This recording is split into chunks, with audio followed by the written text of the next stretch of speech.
Hello students, welcome to the our chapter of civics, gender, religion and caste series. तो हम लोग start कर रहे थे ये वाला चैप्टर, हम लोगों ने स्टार्ट कर दिया था. सो मैंने ऑलरेडी इसका पार्ट 1 बना दिया है. So this is the part 2 of this particular chapter. ये पार्ट 2 है और जो पार्ट 1 वाला वीडियो है वो मैं उसको डिस्क्रिप्शन बॉक्स में डाल दूंगी.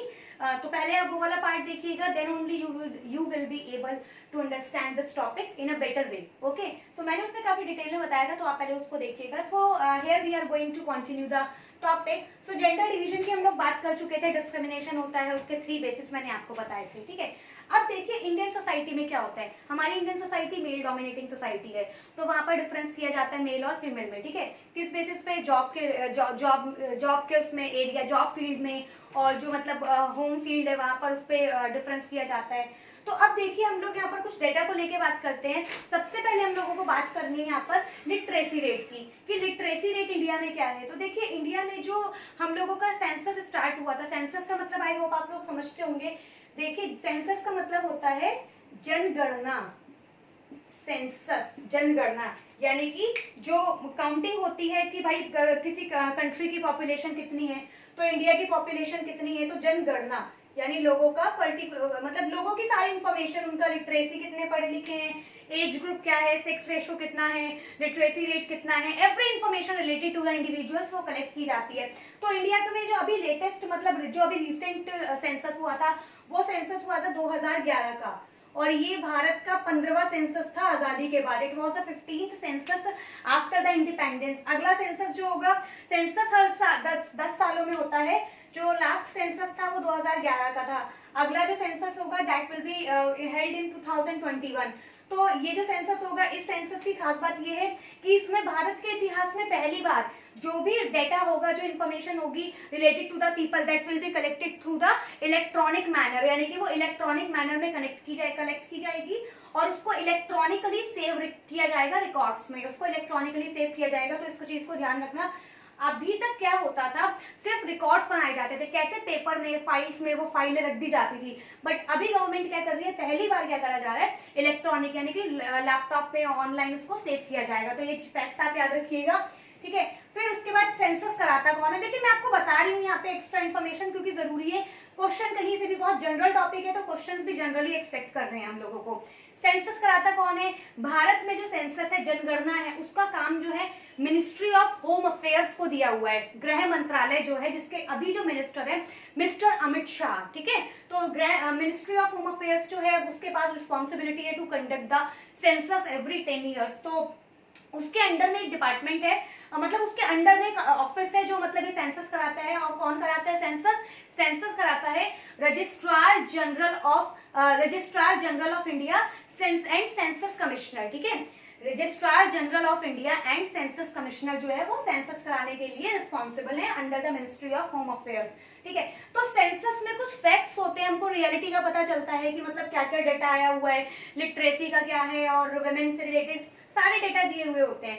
तो देखिए सेंसस जब इंडिया में हुआ था आजादी के बाद 1951 में, वैसे तो स्टार्ट हो गया था 1872 में, बट जो फॉर्मल सेंसस हुआ था दैट हेल्ड इन 1881 में. ठीक है, तो 1881 में लॉर्ड रिपन थे जिन्हें भारत में जो लोकल लेवल गवर्नमेंट है यानी पंचायती राज और म्यूनिसिपैलिटी, उनका फादर भी कहा जाता है. वो मैग्ना कार्टा लेके आए थे फॉर द लोकल गवर्नमेंट. ठीक है, तो लॉर्ड रिपन के टाइम पर हुआ था सेंसस. तो अब इसमें सेंसस में क्या बात कही गई है कि सेंसस में बताया गया है डेटा. तो इंडिया में जो पॉलिटिकल रिप्रेजेंटेशन है, यानी जो पॉलिटिकल लेवल पे वुमेन का रिप्रेजेंटेशन है, वो जब मतलब देश में इलेक्शन हुए थे पहली बार 1951-52 में, आजादी के बाद की हम बात कर रहे हैं. तो 51-52 में जो इलेक्शंस हुए थे अक्टूबर से फरवरी के बीच में हुए थे. उस टाइम जो भारत के फर्स्ट चीफ इलेक्शन कमिश्नर थे वो थे मिस्टर डॉक्टर सुकुमार सेन. तो डॉक्टर जो सुकुमार सेन थे, doctor Sukumar Sen, he was the first chief election commissioner of India after independence. तो इन्होंने इलेक्शन कराया था. इलेक्शन टोटल 67 फेजेस में हुआ था, 67 फेजेस में हुआ था, और अक्टूबर से फरवरी के बीच में हुआ था, यानी 1951-52 में हुआ था. 4-5 महीने का टाइम लग गया था. तो इन्होंने उस देखिए तब जो वोटर टर्नआउट था वो था 18%, यानी कि सिर्फ भारत की आबादी का 18% लोगों ने ही वोट किया था. लेकिन जो अभी 2019 का इलेक्शन हुआ है, 2019 का जो लोकसभा इलेक्शन हुआ है, लोकसभा के जो जनरल इलेक्शन हुए हैं, जनरल इलेक्शन का मतलब होता है जो हर 5 साल में होते हैं अपने टाइम पूरा होने के बाद, ठीक है। फिर मिड टर्म और बाई इलेक्शन होते हैं, वो कुछ अलग, उनकी कंडीशंस अलग है, हम लोग यहाँ जनरल इलेक्शन की बात कर रहे हैं। तो 2019 का जो लोकसभा जनरल इलेक्शंस हुए थे, उसमें जो टोटल वोटर टर्नआउट था, ये भारत के इतिहास में बहुत हाईएस्ट था, अब तक का सबसे हाईएस्ट था। मतलब कितने लोगों ने वोट डाला, ये बहुत हाईएस्ट था, करीब 70% के आसपास था, 67 या 70% के आसपास था। तो बहुत ज्यादा था, एक्सपेक्टेड जितना नहीं था उससे ज्यादा था। अब देखिए इसमें कुछ फैक्ट्स हैं कि भाई इसमें अब जो विमेन का पार्टिसिपेशन था वो भी बहुत ज्यादा था, विमेन का पार्टिसिपेशन 2019 के इलेक्शन में। उसके बाद अब देखिए जो लास्ट लोकसभा थी, अभी जो 2019 में नई लोकसभा बनी है भारत की, ये भारत की लोकसभा है 17th Lok Sabha. This is the 17th Lok Sabha, जो अभी लोकसभा चल रही है 2019 से लेकर 2024 तक की जो लोकसभा है, this is the 17th Lok Sabha. इस लोकसभा में टोटल जो सीट्स हैं उसका 14% यानी 14% जो सीट्स हैं वो विमेन के पास है, यानी विमेन रिप्रेजेंट कर रही है 14% seats of the Lok Sabha. Total seat कितनी रहती है, तो मैक्सिमम जो नंबर है यानी टोटल सीट कितनी हो सकती है लोकसभा में 552, बट जो अभी प्रेजेंट स्ट्रेंथ है, प्रेजेंट स्ट्रेंथ कितनी है अभी 545, यानी 545 जो है वो अपने पास एमपीज हैं यहाँ पर, जिनमें से 543 का इलेक्शन होता है और जो 2 एमपीज होते हैं they are the nominated by the president of India from the Anglo European community, जो एंग्लो यूरोपियन सोसाइटी होती है वहां से वो लोग नॉमिनेटेड होते हैं, ठीक है। तो अब देखिए इनमें 14% वुमेन का रिप्रेजेंटेशन है। हमको अपने फैक्ट्स पे ध्यान देना है, हमको, मैं आपको बता रही हूँ, हमको अपने फैक्ट्स पे फोकस करना है 14%। इसके बाद देखिए आप लोग 14% के बाद कितने एमपीज हैं, टोटल 78 एमपीज हैं जो इस टाइम यानी 2019 की लोकसभा में 78 जो मतलब एमपीज है, यानी कि जो मेंबर ऑफ पार्लियामेंट है वो विमेन है। यानी आज की डेट में जो अभी लोकसभा है इसमें कितने विमेन एमपी बैठी हुई है, कितनी मतलब विमेन बैठी हुई है जो औरतों को रिप्रेजेंट कर रही है पूरे इंडिया की। औरतों की मतलब विमेन की जो मतलब पॉपुलेशन है इंडिया में कितनी है, टोटल पॉपुलेशन का 50% विमेन है इंडिया में, यानी टोटल पॉपुलेशन का 50% विमेन है, यानी कि पूरा हाफ एकदम इक्वल है, ठीक है। ट्राइबल पॉपुलेशन भी 10% के आसपास है इंडिया में, 7 या 10% के आसपास है, ठीक है। तो 78 एमपीज है। जो लास्ट लोकसभा थी यानी जो 16th लोकसभा थी, कहाँ गई ये 16th लोकसभा जो थी 2014 के जो इलेक्शन हुए थे, उसमें कितनी एमपीज थी, करीब 62 या 63 एमपीज थी, कौन सी, विमेन एमपीज जो थी। तो यानी रेशियो जो है वो बड़ा है, रिप्रेजेंटेशन जो है वुमेन का वो बड़ा है। अब देखिए ये क्यों इंपॉर्टेंट है भाई, भारत में हम जेंडर एंड पॉलिटिक्स की बात कर रहे हैं, तो जेंडर एंड पॉलिटिक्स में ये जो एमपी चुन के आई हैं ये क्या क्यों इंपॉर्टेंट है, क्या फायदा हुआ हमें, अरे बहुत फायदा हुआ है भाई। 545 में से 545 आउट ऑफ 545 में से जो 78 MPs at least they women are representing the women of all women throughout the India, यानी ये पूरे जो इंडिया की विमेन है इनको रिप्रेजेंट कर रही है, यानी कि जो विमेन के रिगार्डिंग इश्यूज हैं, विमेन के जो सेइंग्स हैं, उन सबको ये जो विमेन एमपीज हैं ये लोकसभा में रेस करेंगी और फिर उनको फोकस करके गवर्नमेंट जो है वो पॉलिसी बनाएंगी। देखिए अगर विमेन का रेशो कम हो, 3 ही एमपीज हो, 4 एमपीज हो या 1 भी ना हो, क्योंकि देखिए लोकसभा यानी कि सेंट्रल पार्लियामेंट में और जो स्टेट लेवल स्टेट लेजिस्लेचर है यानी कि स्टेट असेंबली, विधानसभा और विधान परिषद, स्टेट काउंसिल है, वहां पर क्या है सीट्स जो है विमेन के लिए अभी तक रिजर्व नहीं है। जो 33% या 1/3 हम लोग कोटा मांगते हैं विमेन के रिप्रेजेंटेशन के लिए, वो अभी यहाँ पर नहीं है, पार्लियामेंट में और स्टेट लेजिस्लेचर में नहीं है।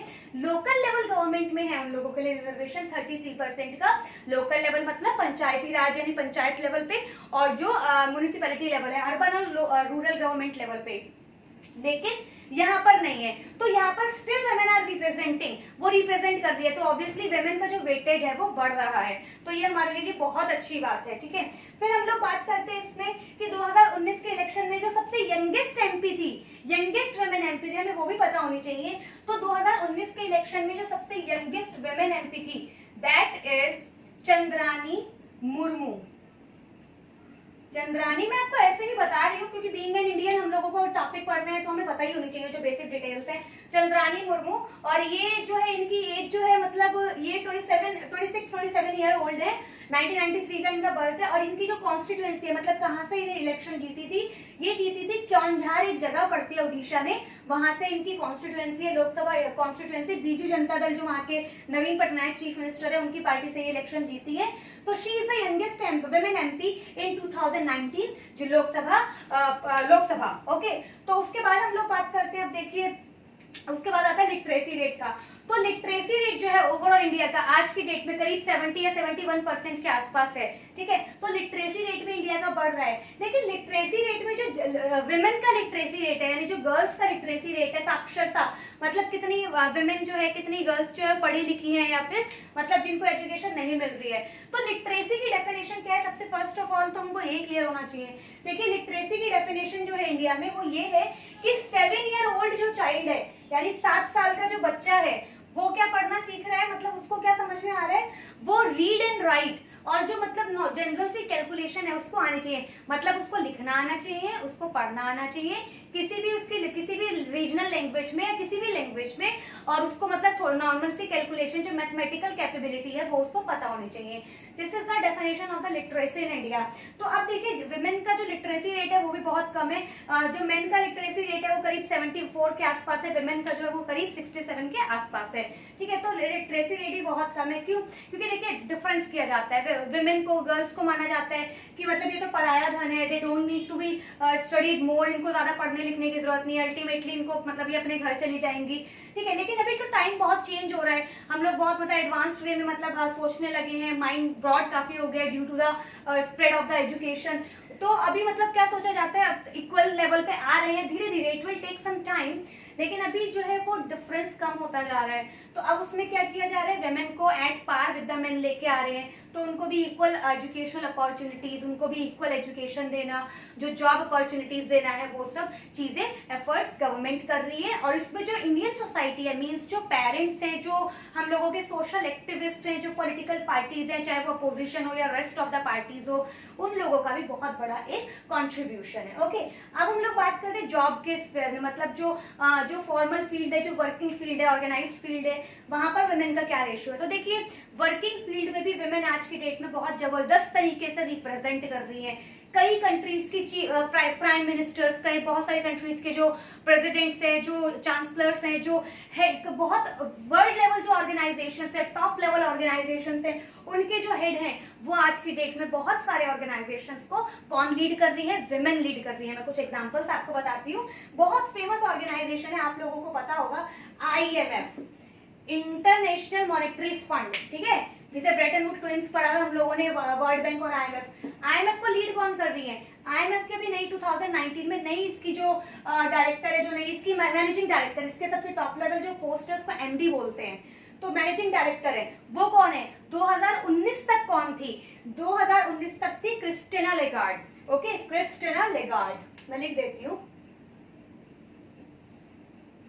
Christina Lagarde. स्पेलिंग थोड़ा इधर उधर हो सकता है, चेक कर लीजिएगा, अदरवाइज नेम बिल्कुल सही है, क्रिस्टिन लेगार्ड। लेकिन अभी 2019 में कौन नहीं आई है, 2019 में फिर से एक नई मतलब MD बनती है, but again she is a women. तो क्या नाम है उनका, क्रिस्टालिना जॉर्जिवा, क्रिस्टालिना जॉर्जिवा। तो देखिए हमारे लिए क्यों इंपॉर्टेंट है, because she is a women. और किसकी हेड कर रही है भाई, IMF की हेड कर रही है, जो उधार देता है, कर्ज देता है आपके इकोनॉमिक क्राइसिस में, तो मजाक तो है नहीं। और इंडिया तो वैसे भी कर्जा लेने में बहुत आगे रहता है, तो हमारे लिए इंपॉर्टेंट है, ठीक है, याद रखिएगा इसको, क्रिस्टालिना जॉर्जिवा। ठीक, फिर हम लोग बात करते हैं जर्मनी की चांसलर एंजेला मर्केल, बहुत पावरफुल वुमेन है, ठीक है। अब हम लोग बात करते हैं इंडिया में कुछ स्पेशल, कुछ मोस्ट इंपॉर्टेंट वुमेन की। अच्छा, मैंने एक चीज यहाँ पर आपसे मेरे से स्किप हो गई है, यहाँ पे मैंने आपको बताया मैं आपको कुछ विमेन MPs के नाम बताती हूँ जो बहुत इंपॉर्टेंट मतलब पोस्ट पे भी हैं। सबसे पहले तो आप ये देखिए, जो भारत की इस टाइम फाइनेंस मिनिस्टर है, she is a women, she is the first women finance minister and full time finance minister in India. देखिए भारत की पहली फुल टाइम फाइनेंस मिनिस्टर है मिसेस निर्मला सीतारमण। इनसे पहले एक और मिनिस्टर थी विमेन जो मतलब फाइनेंस मिनिस्ट्री जिन्होंने संभाली थी, बट फुल टाइम नहीं थी, कुछ टाइम के लिए थी। That was the prime minister of India फ्रॉम 1967 टू 1977, मिसेस गांधी, इंदिरा गांधी। लेकिन अभी बट वो फुल टाइम नहीं थी, कुछ टाइम के लिए उन्होंने देखा था। लेकिन जो मिसेस निर्मला सीतारमण है फुल टाइम जो है, तो हमारे लिए प्राउड की बात है। फिर हम लोग बात करते हैं जो अभी हमारी टेक्सटाइल मिनिस्टर है मिसेस स्मृति जुबिन ईरानी। तो स्मृति ईरानी के नाम से फेमस है। तो अगेन वो एक बहुत इंपॉर्टेंट पर्सनालिटी है, तो वो again she is a women minister, ठीक है। फिर हम लोग बात करते हैं फिर जो और अदर एमपीज है लाइक हेमा मालिनी है एंड किरण खेर है एंड नुसरत जहान है। तो ये सारे जो है वो वुमेन को रिप्रेजेंट कर रही है in the parliament of India, ठीक है। तो ये आपको पता होना चाहिए। फिर अब देखिए जॉब के स्फीयर में हम लोग बात कर रहे थे, तो जॉब के स्फीयर में भी वुमेन के साथ डिस्क्रिमिनेशन होता है। कैसे कि वर्क तो उनसे पूरा लिया जाता है या फिर उनको इंफीरियर माना जाता है, लेकिन उनसे उनका जो मतलब जो वेज रेट है, जो सैलरी है, जो पे स्ट्रक्चर है वो बहुत नीचे रहता है। देखिए वुमेन को ये माना जाता है, जो मतलब एक जनरल टेंडेंसी है कि हाँ ये क्या कर लेंगी, इनको क्या आता है, they can't do this work better, ये उतना नहीं अच्छा कर पाएंगी। फिर वुमेन के साथ कुछ रेस्ट्रिक्शंस होती है लाइक टाइमिंग्स की, कि भाई 9 to 5 के बाद उनके वो नहीं करा पाएंगी या नहीं यहाँ पर मतलब जॉब वर्क प्लेस पर रुक पाएंगी। और उसके बाद मतलब काफी अदर चीज कुछ इमरजेंसीज होती है, तो उसको मतलब इसको कंसीडर करके मतलब उनको ह्यूमिलिएट करके या उनको मतलब ये चीज बता के कि उनका जो मतलब पे स्केल होता है या उनका जो सोशल स्टेटस होता है उसको कई बार मतलब उसको कई बार सेकेंडरी कंसीडर कर दिया जाता है। तो that is not a good thing for our society. तो ऐसा नहीं है। तो यहाँ पर क्या होता है, ये सब चीजें जो है ये ओके नहीं है। तो इसके लिए गवर्नमेंट ने क्या किया हुआ है, देखिए हमारे यहाँ पर मिनिमम वेज एक्ट है, मिनिमम वेजेस एक्ट है 1948, ठीक है। ये एक्ट मैं आपको बता रही हूँ, ये बहुत इंपॉर्टेंट है आप लोगों के लिए, और इनके बारे में जितनी भी चीजें मैं आपको सब बताती हूँ इंपॉर्टेंट क्यों है ये, ठीक है। मिनिमम वेजेस एक्ट है। उसके बाद फिर हम लोगों के यहाँ है पेमेंट ऑफ वेजेस एक्ट है, पेमेंट ऑफ वेजेस एक्ट है 1936 का। देन हम लोगों के यहाँ पे पेमेंट ऑफ है, ओके। फिर है हमारे यहाँ पर equal remuneration act, equal remuneration यानी इक्वल पेमेंट होना चाहिए मैन वेमेन का, 1976 का है। ट्रेड यूनियन एक्ट है 1926 का है, और एम्प्लॉयमेंट कंडीशंस एक्ट है 1946 का है, और बहुत सारे एक्ट्स हमारे यहाँ काम कर रहे हैं। तो देखिए इन एक्ट्स का मेन फोकस क्या है कि जो मेनली ये है कि इक्वल पेमेंट होना चाहिए वुमेन एंड मैन का, ओके। तो ये सारे इश्यूज है, ये सारे पॉलिसी फ्रेमवर्क है जो गवर्नमेंट जो है काम कर रही है for the better representation of the women in all the fields of the society, okay। so अब हम लोग इस लेक्चर को यहीं पर कन्फाइन करते हैं, वाइंड अप करते हैं। आई होप आपको कुछ समझ में आया होगा इसमें। तो अब हम लोग अपना नेक्स्ट टॉपिक डिस्कस करेंगे, मतलब इसी चैप्टर का नेक्स्ट टॉपिक डिस्कस करेंगे in the upcoming video lecture. So मिलते हैं हम लोग नेक्स्ट लेक्चर में। Till then thank you.